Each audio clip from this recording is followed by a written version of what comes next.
Welcome, everyone, to our October 2025 methodology. We're hosted by the International Institute of Genealogical Studies, found at genealogicalstudies.com. Today, we're going to be discussing some methodology tips, and if you have any questions about your methodology classes, please be sure to ask those here as well. Just a note, if you're new to the Institute, there are core classes that are a part of your certificate if you're taking one of those. The methodology classes consists of 15 courses. Each level has 5 courses, so there's a basic level, an intermediate, and an advanced level. The 4 courses before each analysis and skills course are required before you take your analysis and skills course, because your analysis and skills course builds on what you learned previously in the previous courses. So you can see by this chart that they're labeled by 100 and 200 and 300 levels, so you can kind of get an idea of what's going on there. Their methodology courses, their skills transcribing course, strategies on searching and researching, Latin, which is an excellent course, preparing to be a professional, paleography, which was honestly one of my favorite courses as a student, and then copyright and genetics. So all really important core things to help us in the realm of methodology as a genealogy researcher. So be sure to make sure you take those in order, because it'll make more sense to do it that way. This is just a visual image of the courses. You can see on the left, the white colored classes are the basic, and then in the middle, the gray, we have the intermediate classes.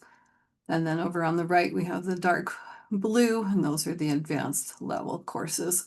And like I said, all of them help build towards these analysis and skills courses, where you actually have a chance to meet with one of the mentoring instructors here at the Institute. So does anybody have any any questions about these courses before we go on to our discussion today?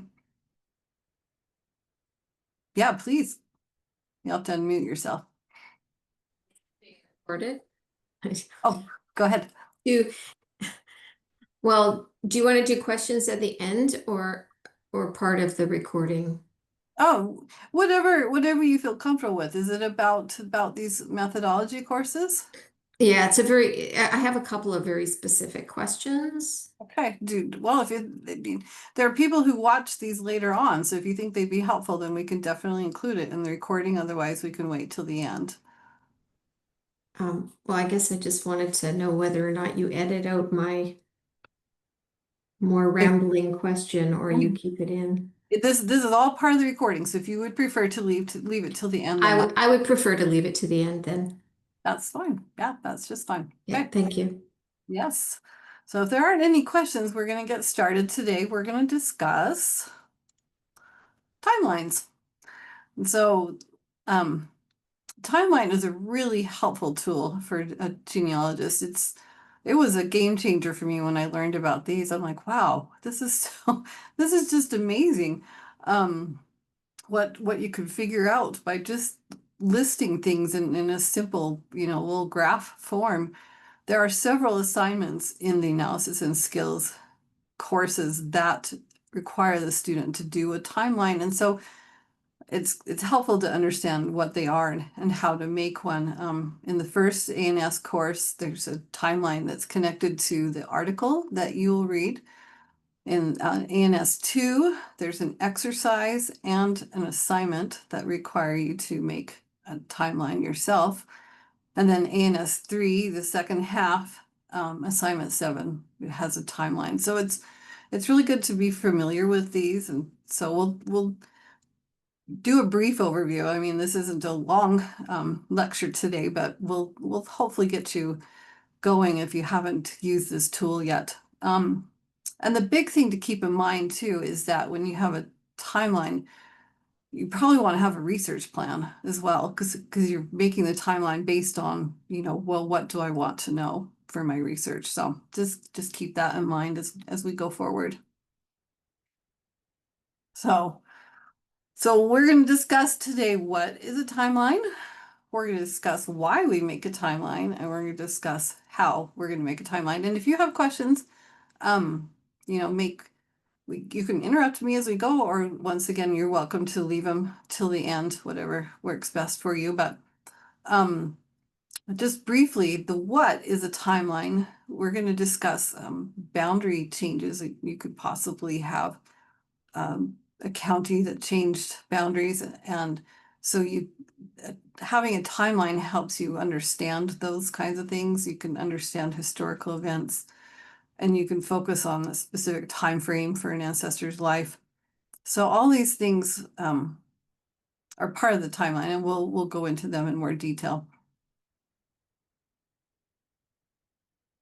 So what is a timeline? So a timeline is made based on what your need is. Maybe you're tracing a person, maybe you're tracing a family, maybe you've got an individual, there's two of them with the exact same name in the same place. So you would make a timeline trying to sort that out. The elements of a timeline, definitely a date, right? I like to have the date on the left-hand side. And I like to put the year first and then the month and then the day, because it's easier to scan down that left-hand side. That way, it's just a little tip that I found to be really helpful. You want to have a place column so you know where something took place. You want to make note of significant events such as births and marriages and deaths and censuses and travel, immigration. So all kinds of things that you could track in a timeline.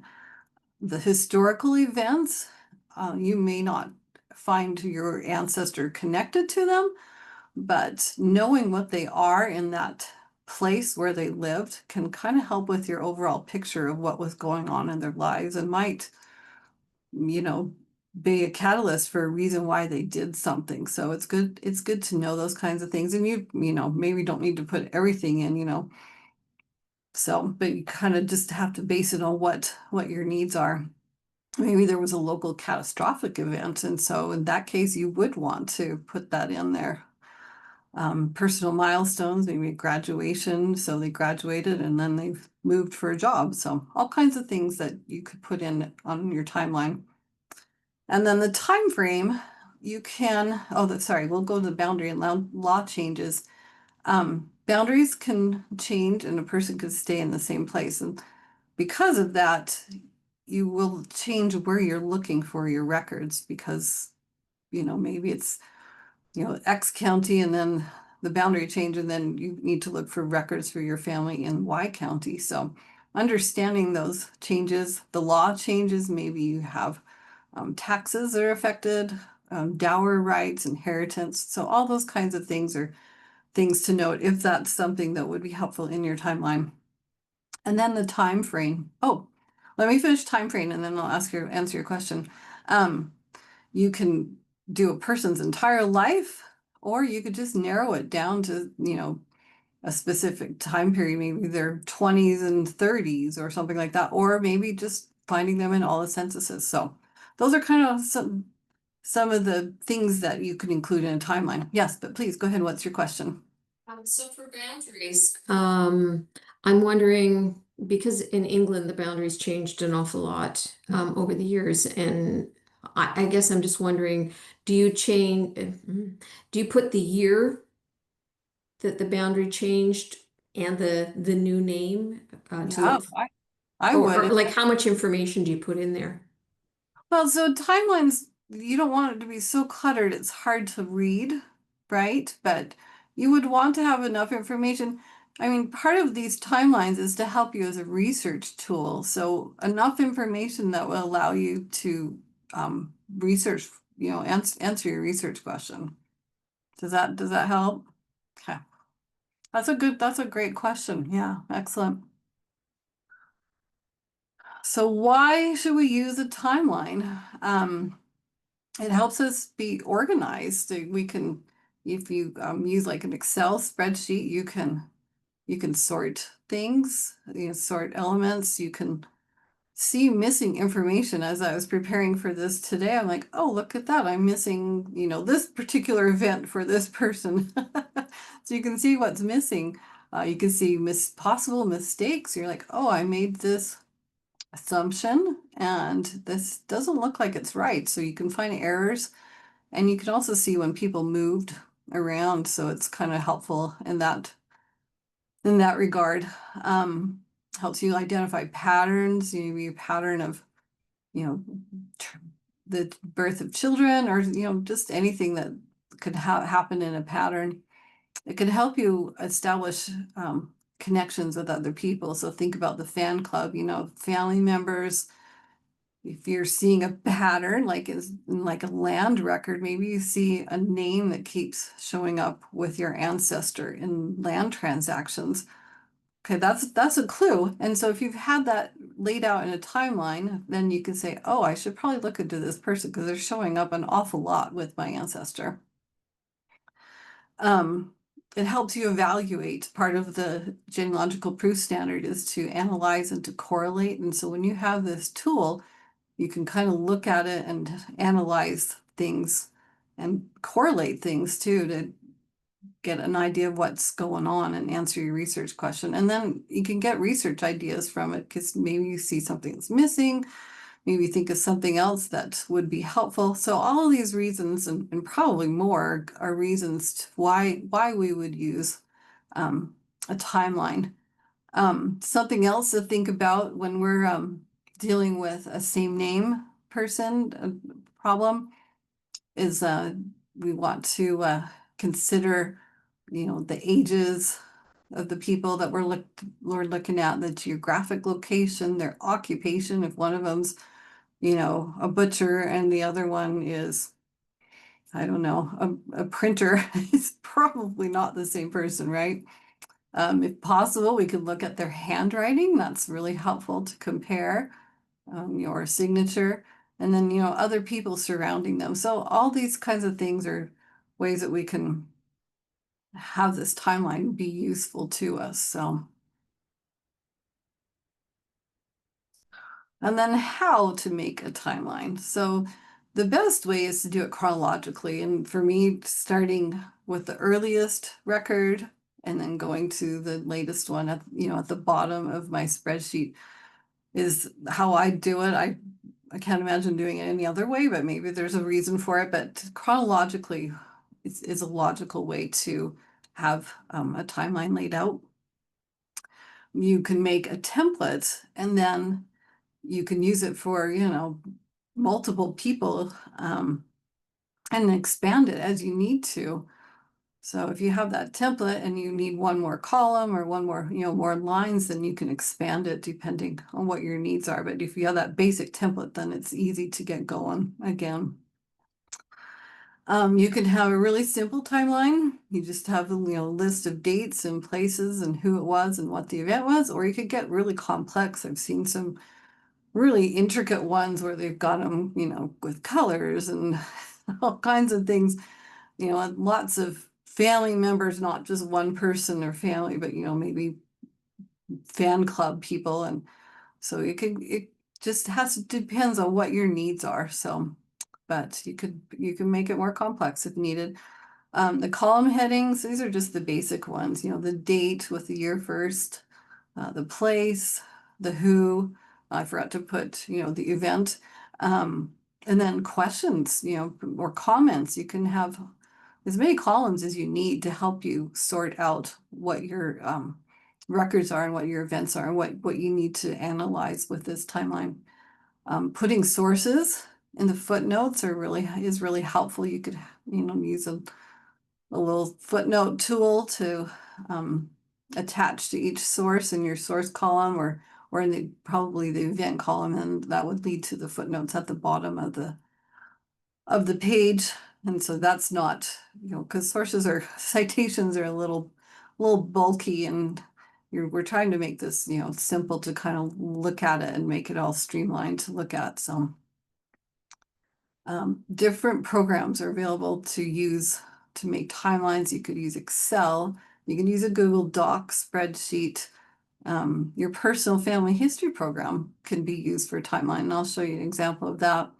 And there's also timelines on Ancestry and Family Search and Find My Past and My Heritage, and I'll show you an example of all of those. They're all just a little bit different, and so maybe you want to use all of them because they all have different features, or maybe you want to take the features from them and make your own. So we'll discuss that today and see if it inspires you on what you need. I'm not an expert on all of these, and I've personally never used Airtable. So if you have any questions about that one, I would recommend you look up for some online instruction on that. But I have seen some amazing timelines made with that.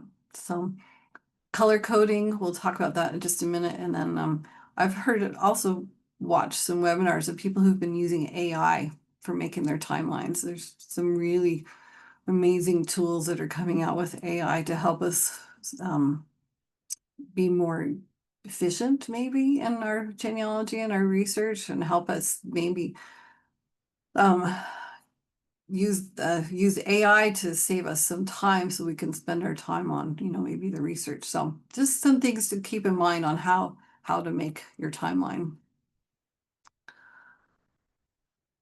And here's some tips. Like I said, we're color coded, so that Airtable one that I saw as I was preparing had different colors for different families. So they had multiple families on that timeline, but you could kind of see how they all connected together. But because they were color coded, it was easier to sort out who was who. Um, Keeping the name spelled the same way as in the record, which seems like you wouldn't want to do that, but you want to keep it in the way it is in the record, just because that way you know for sure what the record said, and you're not wondering, okay, what did the record say? Did they spell it with two R's or just one? Anyway, so just keep it the same way. Use abbreviations, so your month, don't spell out December, just use DEC or things like that. Kind of helps make it a little smaller. The font size, if you can see it, make it smaller for, the things that aren't as important maybe, and the, maybe things that you want to stand out, you make that font size a little bigger. So if you don't have a color printer, say you want to print it out to share, you could use bold or italics, so different things with the font to help differentiate if you don't have the color option. You want to have an idea of where you got your information from, always, right? So you can use the footnotes. I have a column that I use, I know where it's stored. So I have like, this information came from Ancestry and this one came from Family Search. And in those cases, the item is attached to that person. So that's how I handle that. But you could also have footnotes at the bottom, and then being able to sort it. I haven't ever personally done that, but if you wanted to sort, by, if you had multiple family members and have, say, the oldest child, their birth and then their marriage and their death and maybe their kids, depending on how much you're putting in. If you wanted to just put all of that together, then you would, sort it so it's just that child, so you can see all their events all together. So just one idea of why you would want to sort it. So anyway, before we go on, I have just some examples to show you, but are there any other questions at this point? Okay. All right, so this is just a kind of a simple timeline, just in a spreadsheet. I was trying to follow an ancestor. I was trying to figure out who the fan club was for him, because his name is James Gardner and he lived in Glasgow. And there are a whole lot of James Gardners in Glasgow in this time period. So you can see I was following his age at events, his occupation, what the event was. So I have his children's births and deaths and where he lived. I was trying to track that. He kind of bounced around between Glasgow and then a little town north of it.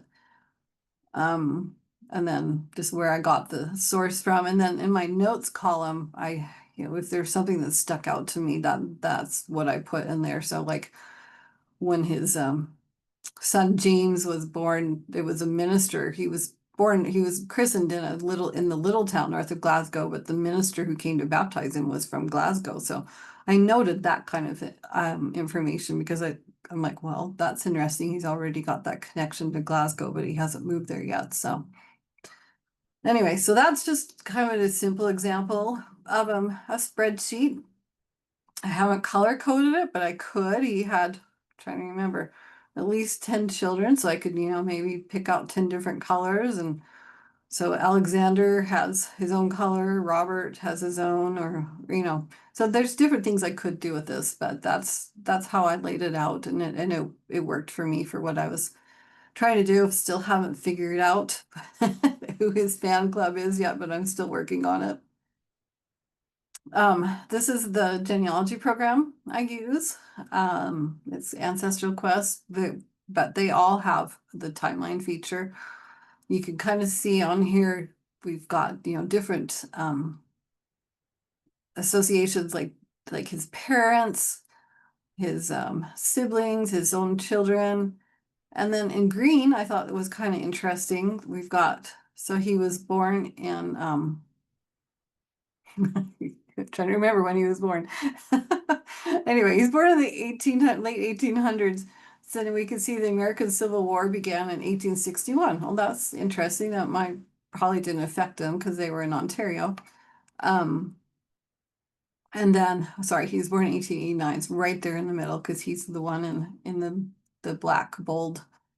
And then we have Edward the Seventh, King of England, just over a decade after he was born. That could have affected him somehow because he was in Canada. And then 9 years later, we have George the Fifth, King of England. So, maybe.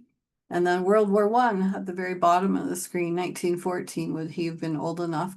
Yeah, he was 24. He could have gone to war when Canada entered. So anyway, so I thought that was kind of nice that the genealogy program put those things in and you can see it's chronological, so it's helpful to just scan down and see when things happened. And here's the same ancestor on Ancestry. So you can either go to their fact view, and we have all of the facts. We've got the years over on the far left, and then what the event was. Over on the right are all the sources, which are not in order. I haven't quite yet figured out how that works out with Ancestry, but and so you could just see like where events happened. Also the life story that on second from the right that I underlined in blue, that also kind of works as a timeline, and it doesn't show all your sources, but it puts the events, the timeline events in more of a succinct form, so you can kind of look through that, and maybe that works better for you to look at and analyze. So that's Ancestry. And then Family Search also has a timeline, and it has a map with it. I thought was nice. You can I could see where events connected to him took place. We got Ontario all the way over to Alberta, and then there's the California event was his brother who died there. And they also added the historical event, 1900, the era of Western immigration. Oh, that's interesting because he did move west, and he was 10 and he moved west before he turned 20. So that's a helpful bit of information to know. So just keeping in mind those historical events can help you figure things out with your ancestors. So that's the Family Search timeline. And that's the on your person page. It's all the way over on the right, that tab. And then Find My Past, I haven't done as much on Find My Past. I have a tree there, but it's I obviously haven't filled in as much or found as many sources on here, but you can see you have a map as well. And you got family, and then underneath the family, we start to have the events that are listed chronologically. And then this one I think is kind of fun. My heritage. I also haven't filled in as much, but I do have my tree there. But I like how this works because you can see when the people's life spans, and you can see how they overlap and how they're connected. So I could see that, his dad was 34 when he was born. And then his grandmother was alive for a little while after his birth, but his paternal grandfather, yeah, he was also. So anyway, so it's organized by decades. So it's kind of a just a different approach to the timeline. And that's just under family tree. You click on that tab and then you can just go down to where it says timeline, and this is how they display it. And you can pick how many generations you want. I don't know what I picked for him, but probably 6. And then it'll just it'll just show you, and you can see how it's kind of color coded as well. You've got different family lines with different colors, so that's a handy way. And so maybe all these ideas together, like I said earlier, maybe you could take them and incorporate them into your own personal timeline, so you don't have to be going to my heritage and to family search and to find my past, and you could just do it on with your own spreadsheet, and you can use all of these different tools in your own, and yeah, so just some ideas to think about with your own timelines. So and then when we want to know about historical events, I just went to the Family Search Wiki for the history of Alberta because that's where he ended up. Up there at the top, it says most migrations were from Eastern Canada, which was indeed true. 1883, the Canadian Pacific Rail Line went across Alberta. Well, that's helpful to know because that might have been a way he got there. 1905, the province was formed. Okay, that might be a catalyst for moving out there. And then I also highlighted 1923, the Alberta Wheat Pool was organized. So if you have an ancestor that was connected to um, groups like the Wheat Pool, or something like that, an Elks Club or something, knowing when they started is helpful, and could be a a line that you put in your timeline, because you would know, okay, well, what it didn't exist before then, so I won't look for them in records before then because it hadn't been formed yet. So just some ideas to think about. But this is a specific timeline for Alberta. I'd also found one for Ontario, so I'm sure there are lots of others. Can I ask a quick question? Of course, please. In the family search, did you just go the research wiki and then you just typed in historical timeline or history of whatever town, city, and then it popped up with this? I Googled Family Search Wiki Alberta History Timeline. Okay, so you didn't go right into family search wiki in the program. You did it right from Google? I did it from Google. Okay. You could probably do it from within the wiki. I just I just use Google because I feel like it's faster sometimes to figure it out than to go into the wiki itself. Okay, thank you. Yeah, you're welcome. It's just some other examples. I found this at Memories in Time. It's just a census timeline for the US. And so we've got the person's name, and you can record what year they were born, where they were born, and it has from 1790, which obviously would just be for the head of household, all the way up to the 1950s. So if you just want to have a timeline, it's a census you can maybe track. So maybe you would want one more column to see where they are actually living. So you could track people that way. And then they also had one for the UK. So we've got the name, the birth year, the place of birth, and yeah, so no place of residence. So that might be something you would want to add. But I like this one too because it has the dates that the censuses were taken, because they kind of bounced around, 1841 is the 6th of June, but in 1901 we've got March. So I thought that was a helpful little tool. Anyway, so these are some websites that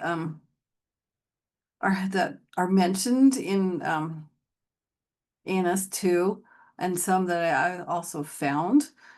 So the Family Search Wiki, once again, I Googled it. But there's some timelines from that genealogy research forums link. And then if you want to make your own timelines, that ourtimelines.com, the second from the bottom link, I've seen people do it. I've never actually tried it. Maybe I did try it once. I think I tried it once when I was taking ANS2, because that class pointed to that one.